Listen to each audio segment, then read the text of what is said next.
Sa bawat ngiti ng bata, may isang babaeng nagmamalasakit. Kaming mga babae nagbibigay pag-asa. Kaming mga babae ay nagtuturong mangaral.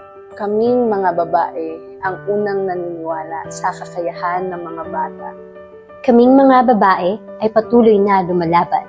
Bilang mga babae, dala namin ang malasakit, tapang at pagmamahal. Mapagmalasakit na pusong handang makinig at umunawa.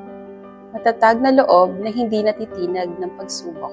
Maalagang kamay na gumagabay sa bawat hakbang. Maunawaing isip na nagbibigay ng pagkakataon at pag-asa. Pusong handa laging maglingkod para sa kinabukasan ng mga bata. Na humuhubog sa kinabukasan ng susunod na henerasyon. Dahil ang babae kapag nag-alaga, isang komunidad ang lumalakas. Kapag babae ang nagbigay inspirasyon, isang bata ang natututong maniwala sa sarili. Sa Kaisahang Buhay Foundation, ang bawat babae ay ilaw. Ilaw ng pag-asa, ilaw ng pagbabago.